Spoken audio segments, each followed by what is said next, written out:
Bismillahirrahmanirrahim. Assalamualaikum warahmatullahi wabarakatuh. Waalaikumsalam warahmatullahi wabarakatuh. Alhamdulillahirabbil alamin wassalatu wassalamu ala alihi washabihi ajmain.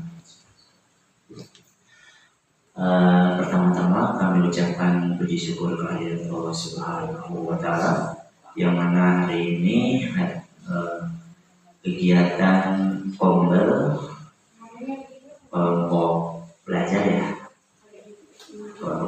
yang di sekolah kita bernama Sumba For. Yang saya hormati Ibu Kepala Sekolah Ibu Halimah SPD MM. Yang saya hormati Ketua Kombel kita Ibu Yuliati SPD. Menjelang MM ya Bu ya. Amin, insya Allah. Yang saya hormati Bapak Ibu Guru yang sudah hadir di Kombel kita hari ini. Selawat serta salam mari kita junjungkan kehadiran Allah Subhanahu wa taala yang mana beliau adalah junjungan kita, dan semoga kita di akhir nanti kita mendapatkan syafaatnya. Amin ya Allah. Baik Ibu Bapak, kita tidak berlama-lama di sini. Saya akan memberikan persentase rencana tindak lanjut yang saya tekuni di dalam pendidikan TKG PJOK dalam beberapa bulan terakhir sebelumnya. Apa itu tindak lanjut saya? Yaitu asiknya bermain Supra. Bukan disuruh naik motor anak-anak dengan bermain Supra, tapi Supra di sini adalah sukai permainan tradisional. Nah, ini adalah gagasan saya yang tentunya sudah banyak masukan-masukan dari teman-teman PKB PJOK di sana di dalam pendidikan, dan mudah-mudahan di sini saya dapat merealisasikan di sekolah atau mengaplikasikannya di sekolah. Baik, lanjut Kak Isna.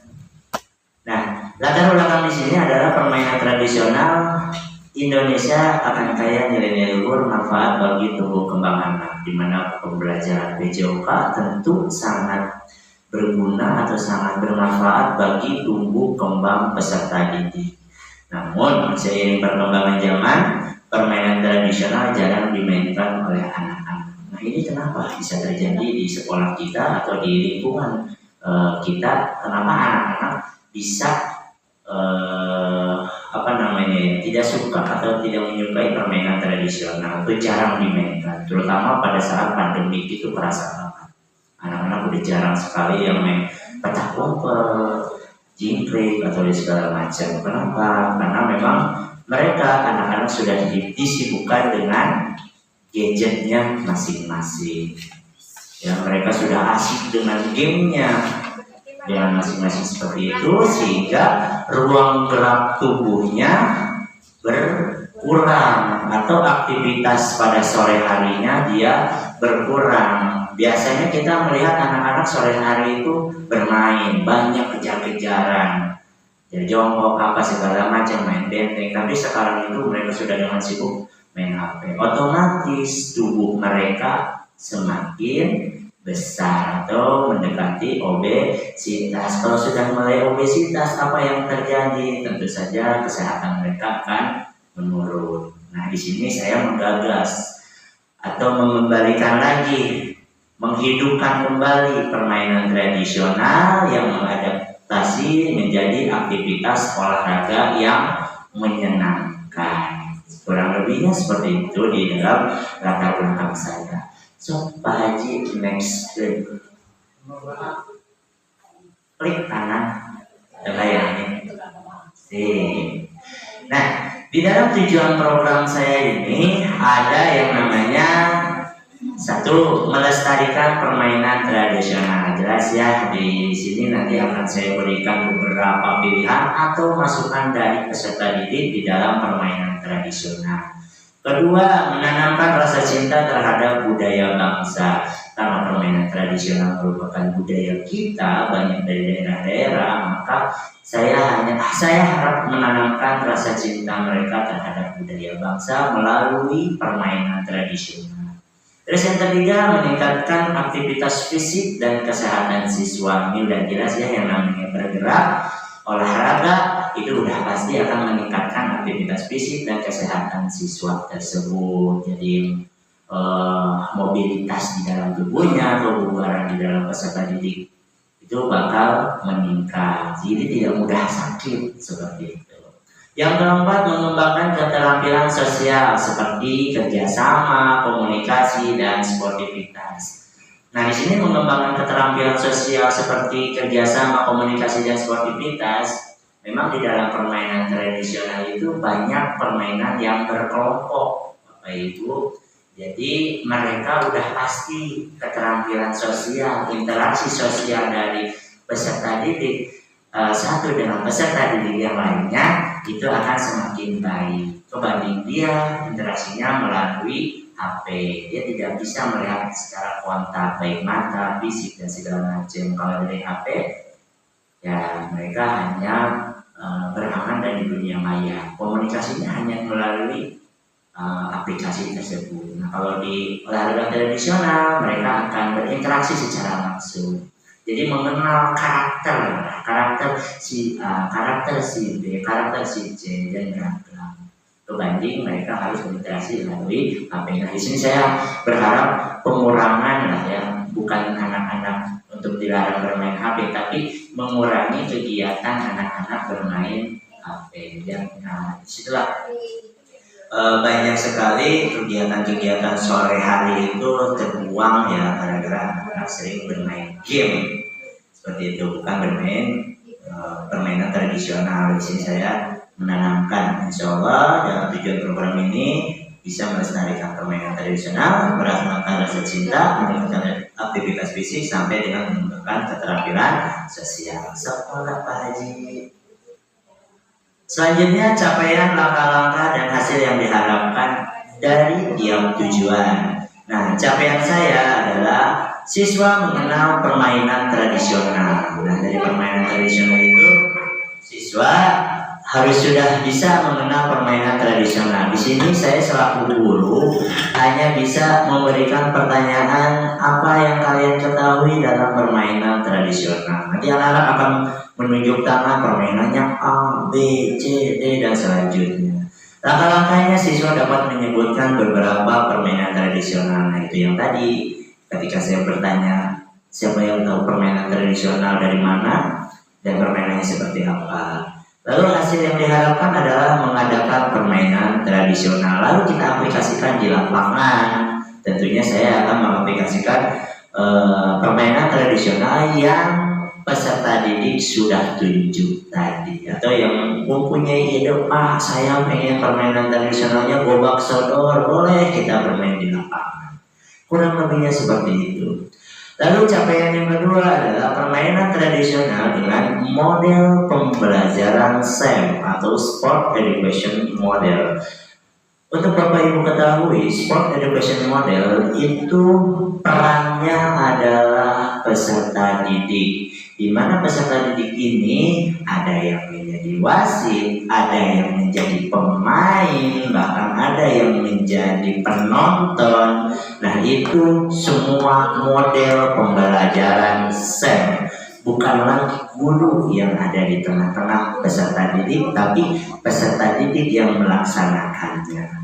Dari wasit, ya, penonton, bahkan ada pemainnya juga ada.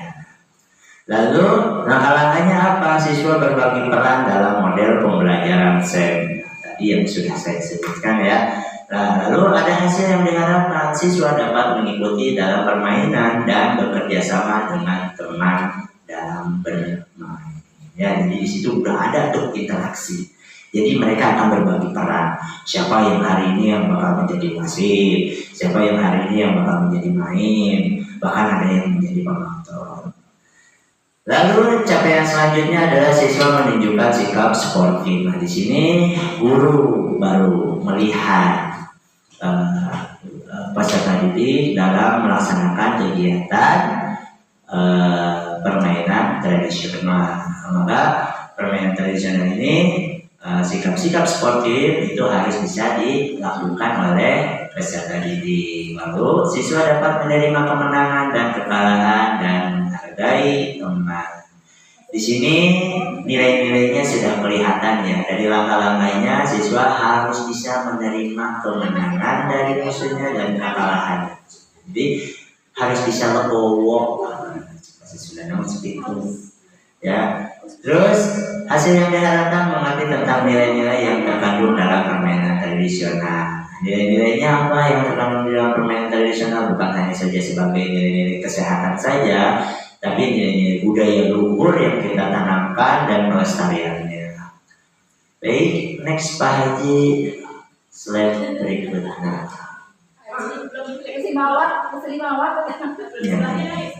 Nah, lalu struktur program dan mitra. Kalau untuk struktur program, di sini ada program kokurikuler, di mana kokurikuler ini bisa saya sisipkan di dalam pembelajaran saya, di dalam pembelajaran PJOK, atau bisa di jam-jam terakhir, atau bisa maksudnya di dalam pembelajaran PJOK.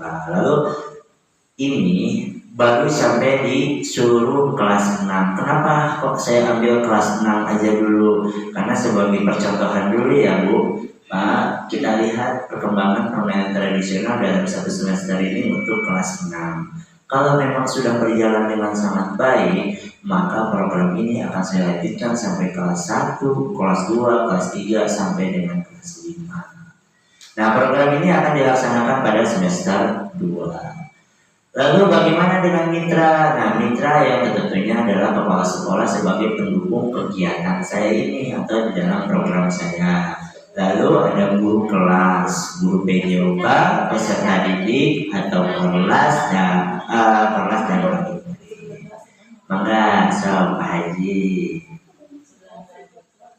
Kapasitas yang dimiliki, maka kapasitas yang dimiliki di dalam sekolah kita itu ada modal manusia. Itu tadi ada kepala sekolah, guru, siswa, orang tua murid dalam mendukung menjalankan pelestarian kebudayaan olahraga tradisional. Modal fisiknya apa? Modal fisiknya adalah sarana dan prasarana yang ada di sekolah kita, di lapangan kita, kegiatannya seperti itu. Terus ada lagi modal sosial. Modal sosial ini tentu akan berkolaborasi semua pihak. Modal lingkungan, insya Allah lingkungan kita nyaman, ya, lapangan lega, sejuk dan segala macam. Modal finansial itu dari dana BOS. Ya, mudah-mudahan Ibu Kepala Sekolah bisa memberikan dana atau dari dana BOS dalam permainan tradisional. Karena kita juga kalau misalnya ekraf butuh dana juga dalam membuat permainan tradisional. So, mangga Pak Haji lanjut.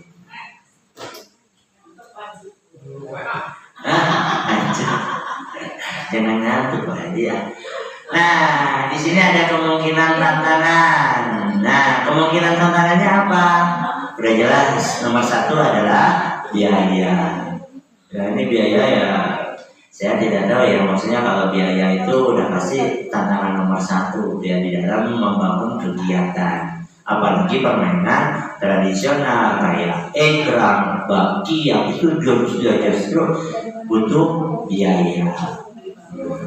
Kan? Terus yang kedua, kemungkinan tantangan adalah membuat peserta didik lebih menyukai permainan tradisional. Nah, ini tantangan saya sebagai guru, bagaimana peserta didik agar suka dengan permainan tradisional, karena mereka udah asik tuh dengan gadgetnya, karena mereka sudah asik dengan game online-nya. Ya, mudah-mudahan dengan adanya ini mereka bisa mengurangi game online-nya dengan bermain permainan tradisional. Mengaplikasikannya di sini, bisa juga mengaplikasikannya di sekitar rumah mereka. Terus yang terakhir, memberikan pengertian kepada siswa bahwa permainan tradisional sangat menyenangkan. Nah, di sini saya ingin merubah mindset mereka bahwa mindset mereka dengan permainan tradisional bisa sangat menyenangkan untuk mereka. Bukan hanya bisa menyenangkan, tapi nilai-nilai dari kesehatan mereka bisa meningkat. Seperti itu Pak Haji. Maka dicepatkan. Lalu apa rencana evaluasinya? Maka evaluasi dilakukan setiap minggunya, apa yang sudah baik dan apa yang harus ditingkatkan. Kedua, evaluasi peserta didik dalam model pembelajaran SEM sesuai peran dari peserta didik. Untuk evaluasi yang pertama itu adalah evaluasi dari latihan. Latihan ini kelas 6 bagaimana latihannya? Kita lihat di dalam pembelajaran PJOK-nya permainan tradisional. Mereka akan latihan. Lalu evaluasi kedua adalah model pembelajaran SEM. Kita buat turnamen kecil. Ya, turnamen kecil itu nanti meliputi permainan tradisional. Misalnya tim A permainan gobak sodor lawan tim B-nya, lalu mereka bermain. Nah, ini adalah sudah mulai ke model permainan, model SEM, Sport Education Model. Jadi wasitnya dari siswa, pemainnya dari siswa, bahkan sampai penontonnya dari siswa. Dan di situ akan meriah ketika permainan mulai dimainkan. Di situ guru akan mengevaluasi mana yang aktif, mana yang tidak. Tinggal checklist sesuai dengan rubriknya. Selanjutnya Pak Haji, habis rencana evaluasi. Terima kasih. Baik, terima kasih. Itulah presentasi singkat saya terkait program tindak lanjut kegiatan permainan tradisional. Oke, Bapak Ibu, silakan mau ada yang bertanya terkait tentang permainan tradisional terhadap peserta didik? Mangga Ibu. Kebetulan di kelas 5 juga kan ada materi tentang permainan tradisional bahasa Indonesia. Itu anak-anak itu sebenarnya pengen gitu main. Gimana sih Bu, berdasarkan kita alatnya nggak ada. Ya kan terbentuk di mungkin kalau diadain sekolah sepertinya mereka mau. Ya, aku tuh udah coba main bekel. Bisa main bekel, bisa cucu saja nggak bisa kan? Bekel, saya pilih bekel nggak bisa. Nggak bisa. Membeli bola nggak bisa. Bola dibeli pegang nggak bisa. Ya, sebenarnya main coklat itu sangat penting ya ketika anak sudah mulai. Karena coklat itu kayak berhitung juga ya, ada numerasinya juga. Itu sangat penting untuk anak-anak ya. Ada siapa? Bekel itu susah perlu keterampilan. Betul, keterampilan betul.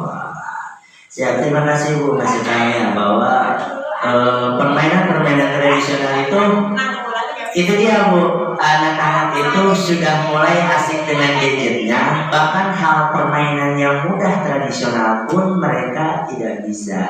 Kan sayang banget ya, dulu saya waktu SD bisa banget itu yang kayak gitu-gitu, main bekel, bahkan saya pun bisa main karet dulu tuh, main karet. Coba Ibu lihat di sekitar keliling kita, anak-anak banyak nggak sih yang main karet atau main bekel, bahkan main congklak dan segala macam gitu kan. Itu sudah mulai jarang terlihat. Dan mudah-mudahan dengan ada permainan ini, asyiknya bermain supra atau sukai permainan tradisional, insya Allah di SD Sumber Batu 4 membuat perubahan bahwa anak-anak mindsetnya terhadap permainan tradisional lebih menyukai. Ini gitu aja yang bisa saya sampaikan. Ada lagi Ibu Bapak? Kalau tidak ada, mau diadain.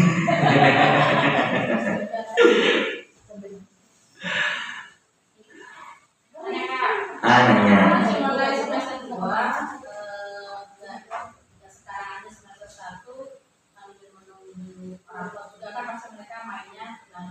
Main bola dulu gitu ya. Mereka juga mainnya selain ada permainan lain gitu kalau bisa. Secara asas lah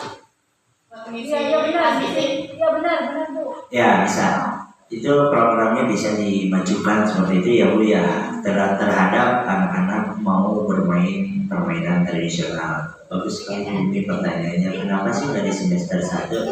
Itu memang sebagai pertanyaan pemantik saya di semester 2, takutnya Ibu mau bertanya biar ada pertanyaan di semester 1 ini. Jadi memang sengaja pengen saya di semester 1 biar anak-anak ketika selesai asas mereka sudah mulai saya sodorkan dengan permainan yang ada di lapangan dulu sarana prasarananya. Saya sudah ada menyiapkan rancangan 1 yaitu permainan gobak sodor atau permainan halang itu, yaitu gobak sodor itu 1. Terus yang kedua adalah permainan yang masih menggunakan di sini adalah permainan kelereng, ya kelereng mereka, dan permainan karet, ya ketiga itu permainan karet. Nanti itu sebagai opsional, ya. Kalau bermain karet, insya Allah tuh udah bagiannya tuh biasanya perempuan tuh yang main karet, yang main kelereng biasanya laki-laki. Alhamdulillah kita punya lapangan atau sarana prasarananya yang cukup besar. Lalu ada lagi yang kelas tinggi itu udah mulai permainan gobak sodor. Nah di sini baru saya yang menjadi wasitnya, belum mereka. Nanti ketika sudah ada contoh sebagai wasit, maka mereka harus bisa menjadi wasitnya di dalam permainan gobak sodor. Seperti itu. Terima kasih Bu. Ada lagi? Kenapa dari kelas 6 aja? Tahu nggak? Lebih maksimalkan mungkin energi kelas 5 kayak soalnya apa? Kalau kelas 5 itu kan ada waktu panjang. Kalau kelas 3 ada sebentar kabur dia. Ya. Terutama untuk mengajari apa anak untuk ibadah jadi wasit. Ya. Terlibat di dalam. Nah, saya sih sebenarnya pengen terlibat semuanya ya. Kenapa saya ambil kelas 6? Karena mereka juga tinggal 6 bulan lagi, ya kan? Nah 6 bulan lagi nih, yang penting saya udah mengenalkan dulu permainan tradisional kepada mereka. Nanti selanjutnya baru ke kelas rendah, ke kelas 5 ke bawah. Ketika kelas 6 sudah berhasil dan mengasihkan dan menurut adik-adik kelas, kok senang banget, enak banget, kok kelas 6 aja. Nah mereka sudah mulai menyukai, sudah mulai senang dengan permainan tradisional, maka saya di situ masuk. Nah, masuk dalam pembelajaran atau dimasukkan ke dalam permainan tradisional. Seperti itu perencanaan saya. Ada lagi? Bagus, super pertanyaan.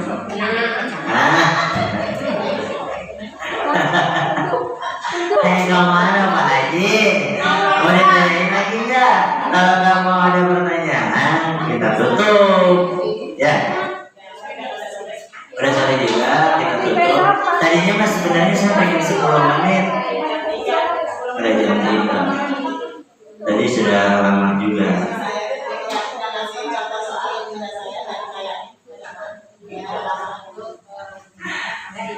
Baik, itu aja yang bisa saya sampaikan. Billahi taufiq wal hidayah. Wassalamualaikum warahmatullahi wabarakatuh. Saya kembalikan kepada